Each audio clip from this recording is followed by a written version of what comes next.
Janet Jackson est une artiste et actrice primée qui est la plus jeune enfant de la famille Jackson de musiciens. Après la mort tragique de son frère, Michael Jackson, en 2009, Janet a porté le poids du chagrin et d'un héritage complexe. Aujourd'hui, à 58 ans, elle brise enfin son silence, partageant des détails intimes sur leurs relations qui choqueront le monde.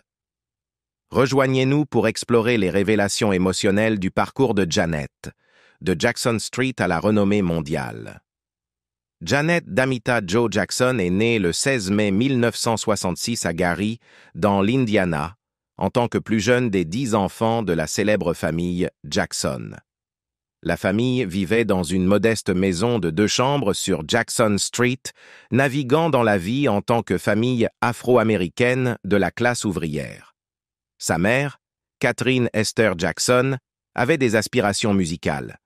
Talentueuse clarinettiste et pianiste, elle travaillait à temps partiel chez Sears, tout en rêvant d'une carrière de chanteuse country. Son père, Joseph Walter Joe Jackson, était un ancien boxeur qui travaillait comme opérateur de grue chez US Steel. En parallèle, il jouait de la guitare avec un groupe local de rhythm and blues, les Falcons, pour aider à joindre les 2 bouts.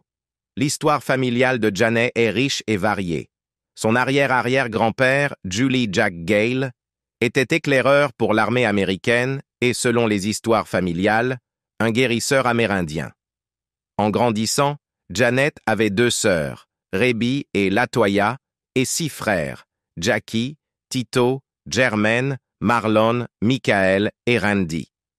Malheureusement, un autre frère, le jumeau de Marlon nommé Brandon, est décédé peu après sa naissance. La famille Jackson était de fervents témoins de Jéhovah, une foi qui a façonné leur éducation, bien que Janet se soit ensuite éloignée de la religion organisée. Dès son jeune âge, les frères de Janet ont formé les Jackson 5, et leur ascension vers la gloire a commencé dans la région de Chicago-Gary. En mars 1969, ils signent un contrat avec Motown et réalisent rapidement leur premier succès numéro 1. Ce succès a incité la famille à déménager dans le quartier d'Encino à Los Angeles. Bien que Janet ait d'abord rêvé de devenir jockey de course de chevaux ou avocate en divertissement, son destin sous les projecteurs est devenu évident. Son intérêt pour le divertissement s'est approfondi après qu'elle se soit enregistrée en studio, ce qui l'a amenée à envisager une carrière dans la musique. La première expérience de Janet sur scène a eu lieu à seulement 7 ans lorsqu'elle et ses sœurs ont performé au MGM Casino sur le Strip de Las Vegas. Cependant, sa relation avec son père était complexe. Joseph était souvent émotionnellement distant et avait une approche stricte de la parentalité, demandant à Janet de l'appeler seulement par son prénom. En 1976, elle a rejoint le casting de l'émission de variété The Jacksons, marquant le début de son parcours à la télévision. Le grand tournant de Janet est survenu en 1977 lorsqu'elle a été choisie pour le rôle de Penny Gordon Woods dans la sitcom populaire Good Times. Elle a ensuite joué dans A New Kind of Family et a obtenu un rôle récurrent dans Different Strokes, en tant que Charlène Dupré des saisons 3 à 6. Elle a également joué Cleo Hewitt dans la 4e saison de Fame, bien qu'elle ait ressenti une indifférence envers la série, en partie à cause du fardeau émotionnel de son mariage secret avec le chanteur R&B James DeBarge. Dans des interviews ultérieures, elle se souvenait avec affection de la façon dont ses costards lui jouaient des tours, mettant en avant la camaraderie qu'ils partageaient. Lorsque Janet a eu 15 ans, son père, qui était aussi son manager, a arrangé un contrat pour elle avec A&M Records. En 1982, elle a sorti son premier album, Janet Jackson, produit par une équipe talentueuse, incluant Angela Winbush et René Moore. Bien que l'album ait atteint la 63e place du Billboard 200 et la 6e place du classement des albums R&B, il a reçu une promotion minimale. Néanmoins, il a trouvé sa place dans le Billboard Top Black Albums of 1983. Et Janet elle-même s'est classée comme la plus haute vocaliste féminine dans la liste des artistes d'albums noirs en fin d'année du Billboard. 2 ans plus tard, Janet a sorti son 2e album, Dream Street, qui a grimpé à la 147e place du Billboard 200 et à la 19e place du classement des albums R&B. Le single phare, Don't Stand Another Chance, a atteint la 9e place du classement des singles R&B. Les deux albums ont fortement penché vers le bubblegum pop, ouvrant la voie à son avenir dans l'industrie musicale. Se libérer. Une transformation musicale audacieuse. Après la sortie de son deuxième album, Janet a pris la décision audacieuse de se séparer de la direction de sa famille. Elle a réfléchi ouvertement à cette transition en disant « Je voulais juste sortir de la maison, me libérer de mon père, ce qui a été l'une des choses les plus difficiles que j'ai eu à faire. » Cela a marqué un tournant significatif dans sa carrière. Désireuse d'établir sa propre identité dans l'industrie musicale, Janet s'est associée aux producteurs renommés Jimmy Jam et Terry Lewis pour son troisième album. Ils ont cherché à créer un son qui séduirait à la fois le public pop et les auditeurs urbains. En seulement 6 semaines, ils ont conçu Control, qui est sorti en février 1986. L'album a rapidement grimpé à la première place du classement Billboard 200 et a obtenu une remarquable certification 5 fois platine de la Recording Industry Association of America, se vendant à plus de 10 millions d'exemplaires dans le monde. Control a été salué comme remarquablement audacieux et mature pour une artiste adolescente. Il offrait une alternative fraîche aux ballades sentimentales qui dominaient la radio à l'époque, plaçant Janet sur un pied d'égalité avec Donna Summer, qui avait précédemment défini le statut de nouveauté.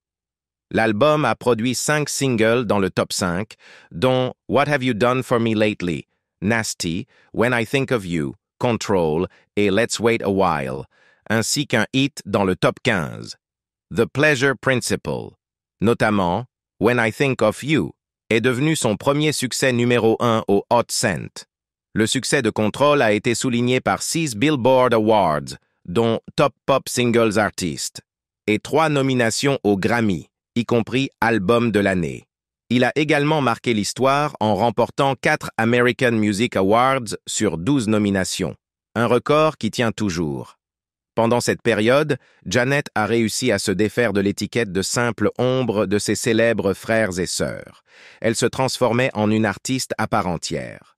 Les thèmes de sa musique reflétaient son parcours vers l'émancipation, particulièrement inspiré par une expérience traumatisante de harcèlement sexuel. Janet a raconté un moment où elle a fait face à un harcèlement de rue. Le danger est devenu réel quand un couple de gars a commencé à me suivre dans la rue. Et au lieu de courir vers Jimmy ou Terry pour me protéger, j'ai pris position. Je les ai confrontés. C'est ainsi que des chansons comme Nasty et What Have You Done For Me Lately sont nées, issues d'un sentiment d'autodéfense. La fusion innovante de dance pop, de musique industrielle, de hip-hop et d'influence R&B a non seulement défini Control, mais a également aidé à ouvrir la voie au genre New Jack Swing. Les clips musicaux de l'album sont devenus des incontournables sur MTV, présentant des chorégraphies captivantes qui ont même permis à Paula Abdul de décrocher un contrat d'enregistrement pour son travail avec Janet. Billboard a noté que le son accessible de Janet et ses vidéos spectaculairement chorégraphiées étaient irrésistibles pour MTV, élargissant considérablement la programmation de la chaîne au-delà de la simple musique rock. En regardant en arrière sur son impact, Kyle Anderson d'Entertainment Weekly a commenté que les vidéos de Control ont solidifié le statut de Janet en tant qu'icône pop, la plaçant aux côtés de contemporains comme Madonna et son frère Michael. Megan Garvey de MTV a souligné l'importance de l'album, affirmant qu'il a transformé le paysage pop et mis en avant l'importance de la fierté féminine noire à travers ses hymnes d'autoréalisation. Avec 6 clips musicaux remarquables accompagnant l'album, Control a joué un rôle crucial dans l'amélioration de la visibilité des artistes pop noirs dans la musique grand public. Le coût de la gloire, une quête pour l'enfance perdue.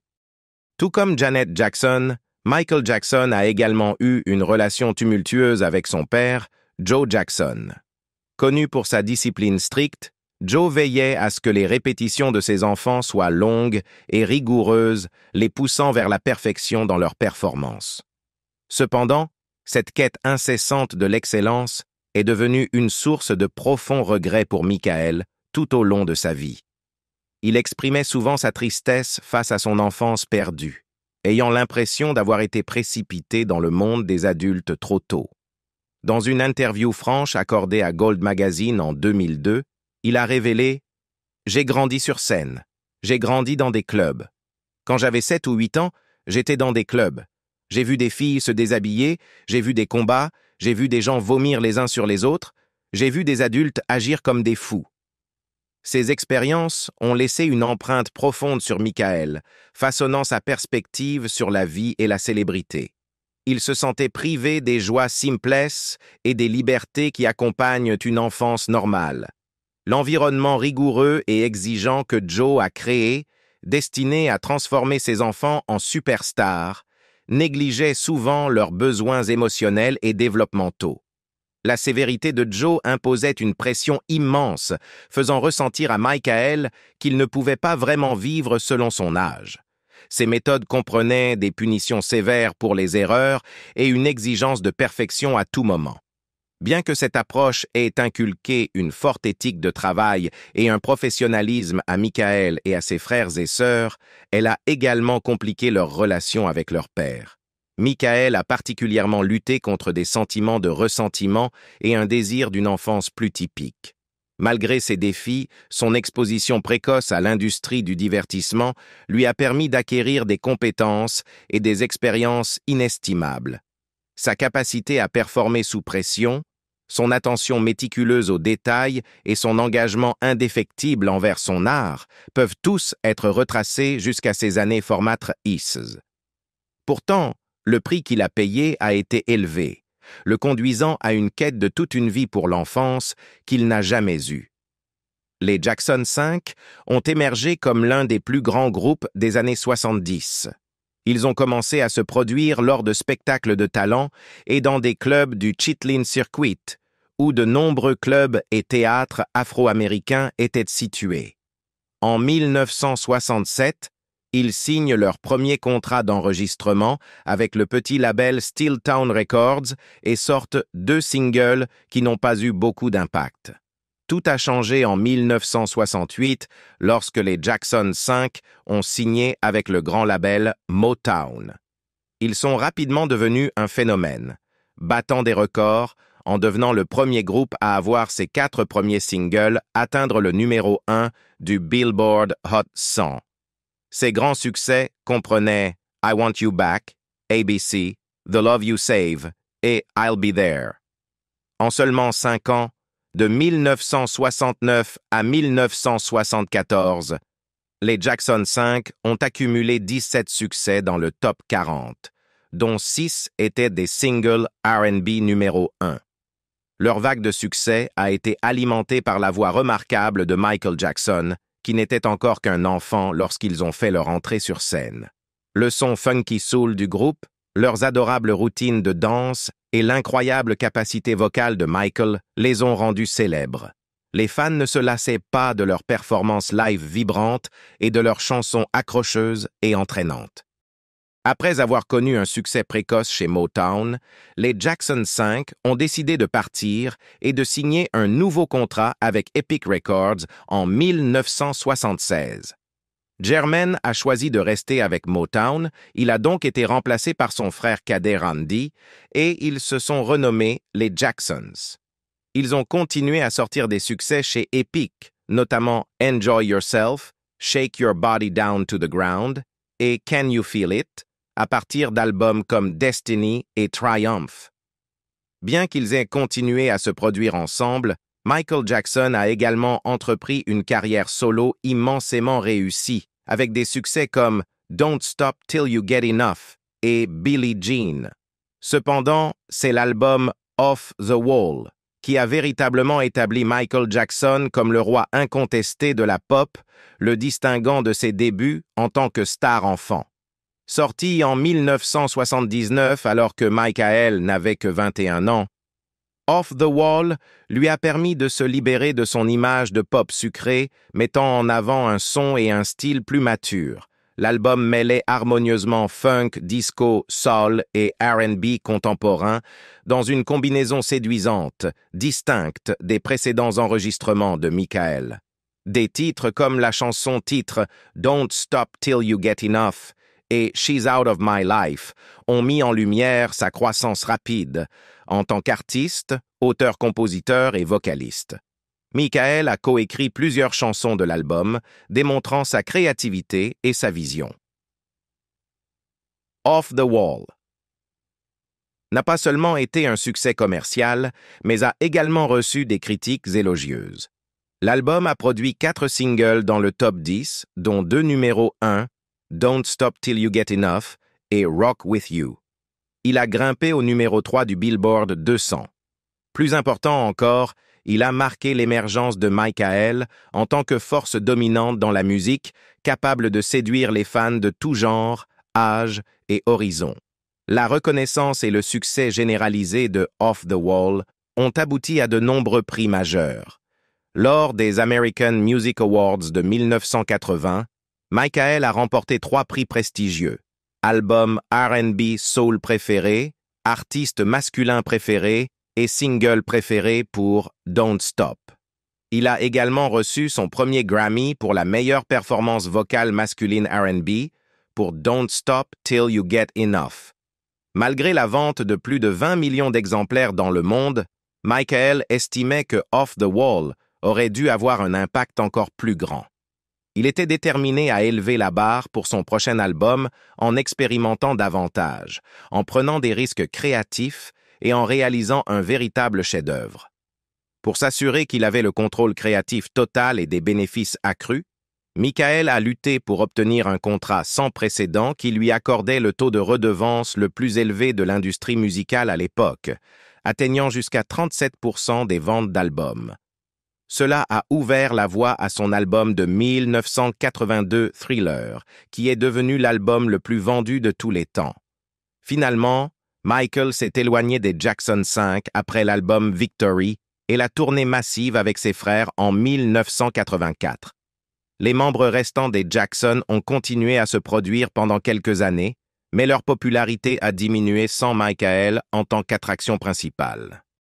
Secret de frères et sœurs, une histoire de 2 icônes. Janet Jackson a ouvert les portes de la relation complexe qu'elle entretenait avec son frère célèbre, Michael, dans son nouveau documentaire, Janet. À 58 ans, elle offre aux fans un aperçu intime du lien entre les 2 frères et sœurs. Malgré leurs 7 ans d'écart, Janet révèle qu'elle et Michael étaient incroyablement proches durant leur enfance.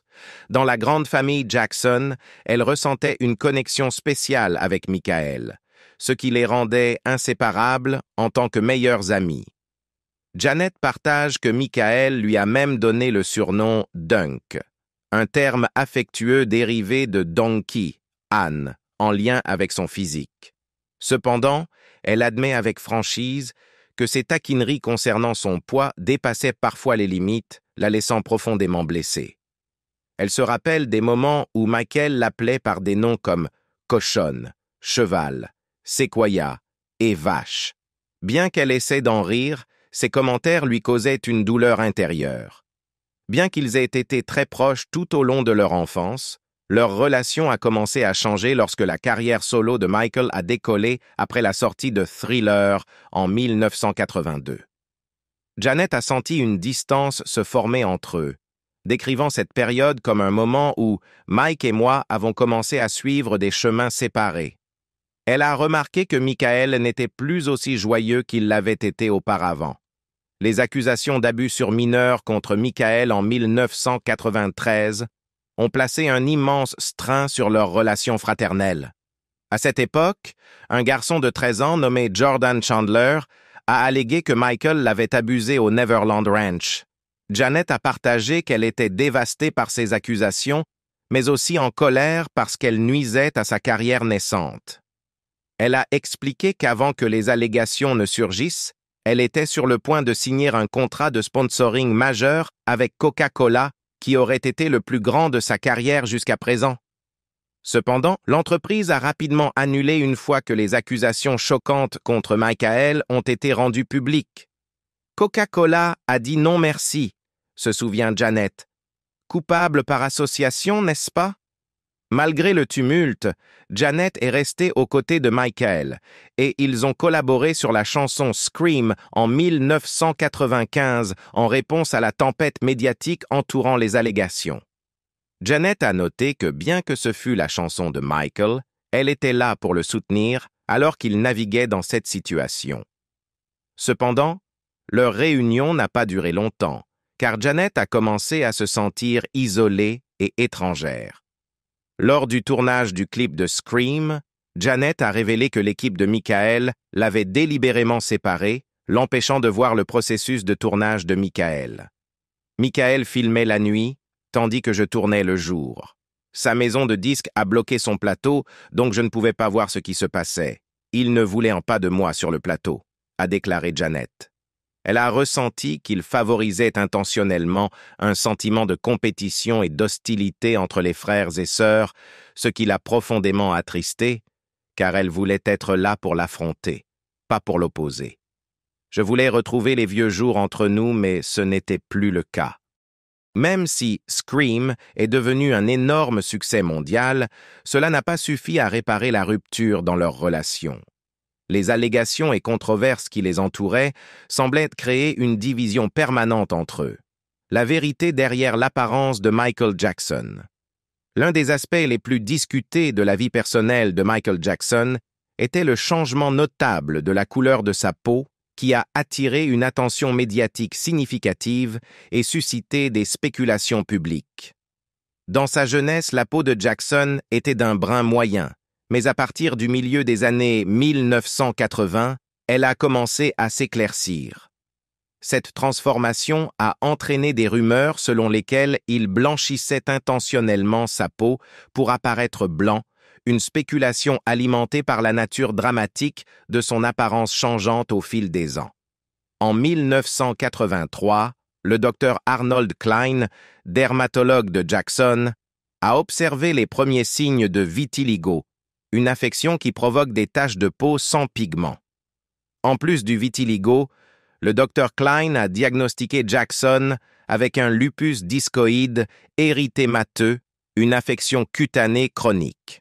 En 1986, Jackson a été confirmé comme ayant du vitiligo, une condition qui peut avoir des effets psychologiques significatifs en raison de son impact visible et drastique sur l'apparence.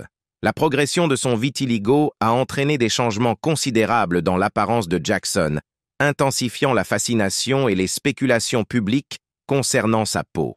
Pour gérer les taches inégales résultant du vitiligo, Jackson utilisait un maquillage de couleur claire et peut-être des crèmes prescrites pour blanchir la peau. Ces crèmes aidaient à dépigmenter les taches et, combinées au maquillage, elles lui permettaient d'obtenir un teint plus uniforme, apparaissant souvent assez pâle.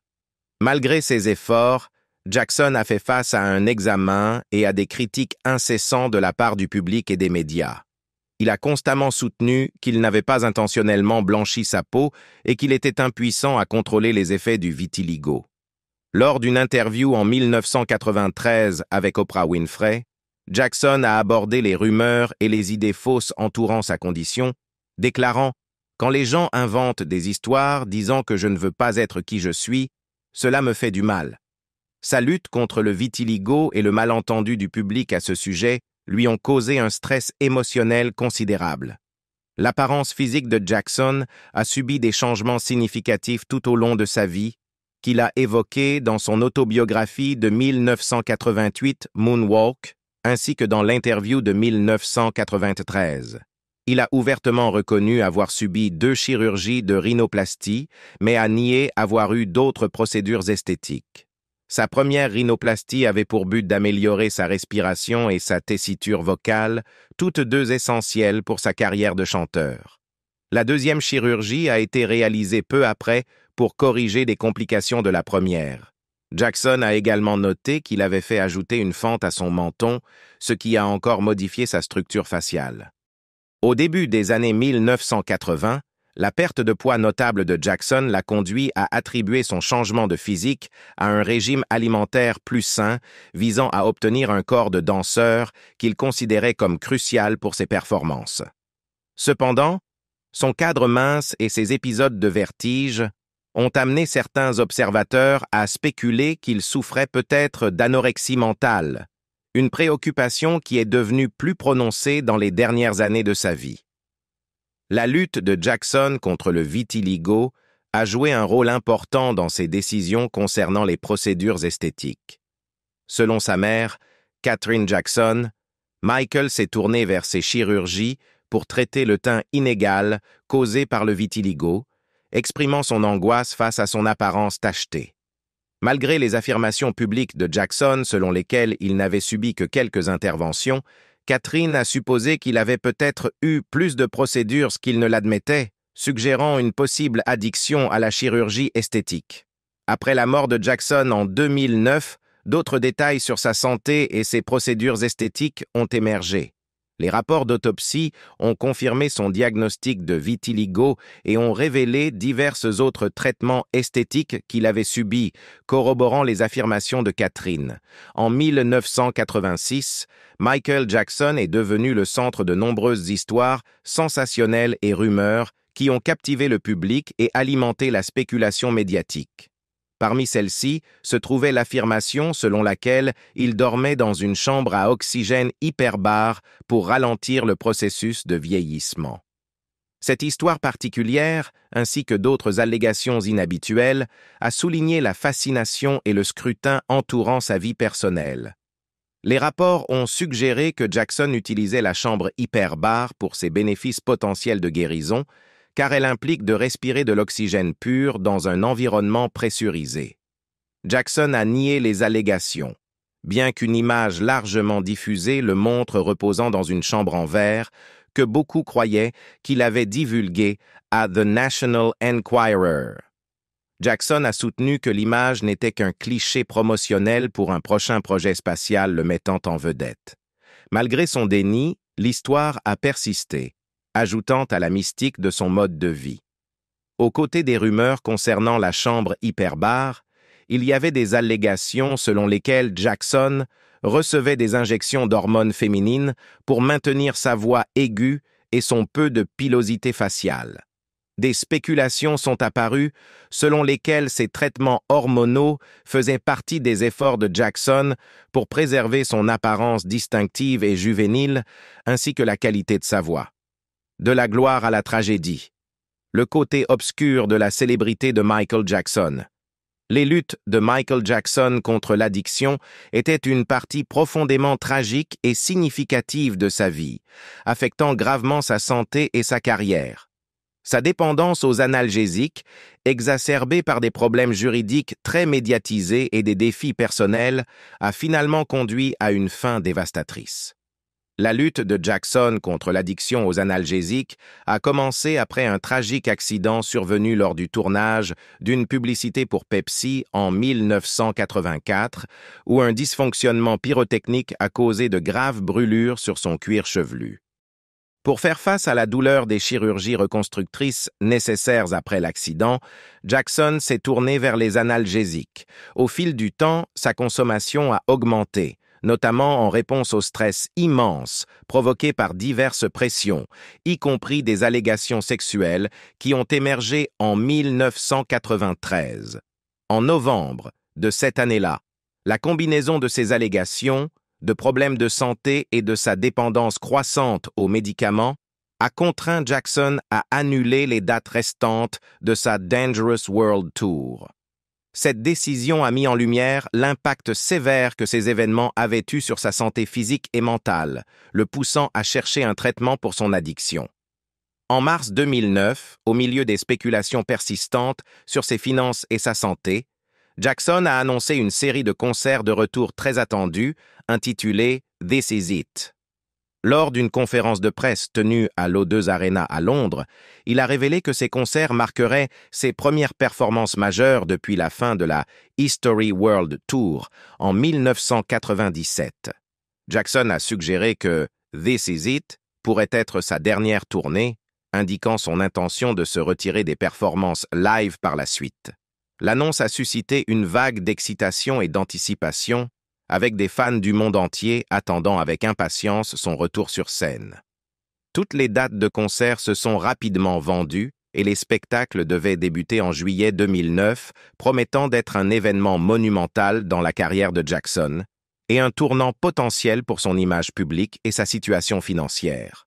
Tragiquement, le 25 juin 2009, moins de 3 semaines avant le début des concerts This Is It, Michael Jackson est décédé d'un arrêt cardiaque dans sa maison louée à Holmby Hills, Los Angeles. L'amour d'une sœur. L'hommage de Janet Jackson à Michael Jackson. Après la mort tragique de Michael suite à une overdose en 2009, Janet a continué à honorer son héritage et leur relation complexe à travers divers hommages et performances au fil des années. Peu de temps après la disparition de Michael, elle a livré une interprétation poignante en solo de leur duo Scream lors des MTV Video Music Awards 2009, en hommage sincère à son frère bien-aimé. Pour célébrer ce qui aurait été le 60e anniversaire de Michael en 2018, Janet a sorti une nouvelle version du clip vidéo de son tube de 1992, Remember the Time, insufflant sa créativité dans les images emblématiques. Le jour de l'anniversaire de Michael en 2020, Janet a partagé un message émouvant sur Instagram, accompagné d'une photo d'eux enfants. « Tu me manques, grand frère », a-t-elle écrit avec un emoji bisou. Au début, Janet a enfoui ses émotions comme mécanisme d'adaptation pour gérer la perte de son frère et meilleur ami. « J'ai finalement commencé le processus de deuil. J'étais à Paris et c'était l'un des moments les plus difficiles, a-t-elle révélé. À un moment donné, il faut avancer et j'essaie de le faire. Mais c'est vraiment difficile. Pas un jour ne passe sans que je pense à lui, pas un seul. » Au fil des années, Janet a lutté pour ne pas se laisser submerger par son chagrin, mais elle a fini par comprendre qu'il était temps de reconnaître et d'accepter sa perte. Janet a reconnu l'importance de traiter ses sentiments de manière saine. « Je me pousse, d'une certaine manière, à traverser cela, car ce n'est pas une façon saine, a-t-elle admis. Lors d'une nuit cathartique à Paris, elle s'est plongée dans les clips et les chansons de Michael comme une forme de thérapie douce amère, mais nécessaire. J'ai passé toute la nuit à Paris à regarder tous ses clips et à écouter sa musique. Il y a eu des moments où j'ai pleuré et d'autres où j'ai ri. C'était bon pour moi, j'en avais besoin. » Même si elle le pleure quotidiennement, Janet comprend qu'elle doit trouver un moyen d'aller de l'avant tout en gardant la mémoire et l'influence de Michael vivante dans son cœur. Leur relation était complexe, oscillant entre proximité et distance au fil des décennies. Cependant, les liens familiaux indestructibles garantissent que leur amour l'un pour l'autre perdurera toujours. Le processus de deuil de Janet consiste à célébrer la vie extraordinaire et le talent de Michael, tout en étant honnête sur les luttes et la douleur qu'ils ont tous deux affrontées. Ce n'est qu'en embrassant pleinement tous les aspects de leur relation qu'elle peut atteindre un certain degré de paix. C'est un processus lent, mais je suis déterminée à faire en sorte que l'héritage de mon frère vive dans mon cœur, a déclaré Janet. Bien qu'elle ait également évoqué la compétition, la jalousie et la douleur qui ont parfois façonné leur relation, il est clair que l'amour entre ces deux grands talents a transcendé même la mort tragique de Michael. Merci de nous avoir rejoints aujourd'hui. Quelle partie de l'histoire de Janet vous a le plus surpris? N'hésitez pas à partager vos réflexions dans les commentaires ci-dessous et n'oubliez pas d'appuyer sur le bouton s'abonner pour ne pas manquer nos prochaines vidéos.